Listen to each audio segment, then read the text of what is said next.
Mark 7.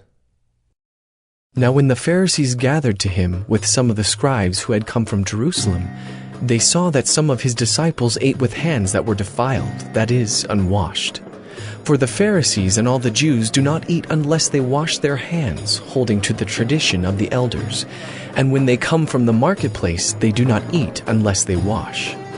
And there are many other traditions that they observe, such as the washing of cups and pots, and copper vessels and dining couches. And the Pharisees and the scribes asked him, "Why do your disciples not walk according to the tradition of the elders, but eat with defiled hands?" And he said to them, Well did Isaiah prophesy of you hypocrites, as it is written, "This people honors me with their lips, but their heart is far from me. In vain do they worship me, teaching as doctrines the commandments of men. You leave the commandment of God and hold to the tradition of men." And he said to them, You have a fine way of rejecting the commandment of God in order to establish your tradition. For Moses said, "Honor your father and your mother," and whoever reviles father or mother must surely die. But you say, "If a man tells his father or his mother, 'Whatever you would have gained from me is Corban,' that is, given to God," then you no longer permit him to do anything for his father or mother, thus making void the word of God by your tradition that you have handed down. And many such things you do. And he called the people to him again and said to them, Hear me, all of you, and understand. There is nothing outside a person that by going into him can defile him. But the things that come out of a person are what defile him.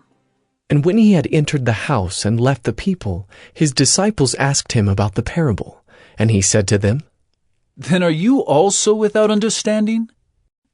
Do you not see that whatever goes into a person from outside cannot defile him, since it enters not his heart, but his stomach, and is expelled?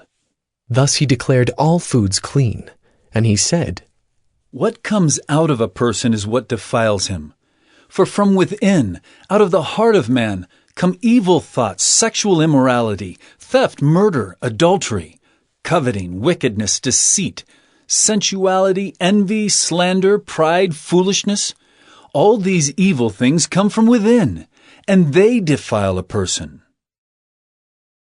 And from there he arose and went away to the region of Tyre and Sidon.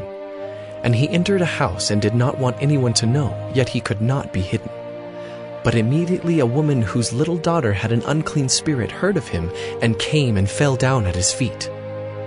Now the woman was a Gentile, a Syrophoenician by birth. And she begged him to cast the demon out of her daughter. And he said to her, Let the children be fed first, for it is not right to take the children's bread and throw it to the dogs. But she answered him, Yes, Lord. Yet even the dogs under the table eat the children's crumbs. And he said to her, For this statement you may go your way. The demon has left your daughter. And she went home and found the child lying in bed and the demon gone.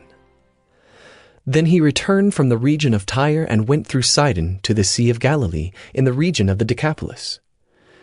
And they brought to him a man who was deaf and had a speech impediment, and they begged him to lay his hand on him. And taking him aside from the crowd privately, he put his fingers into his ears, and after spitting, touched his tongue. And looking up to heaven, he sighed and said to him, Ephatha, that is, be opened. And his ears were opened, his tongue was released, and he spoke plainly. And Jesus charged them to tell no one. But the more he charged them, the more zealously they proclaimed it.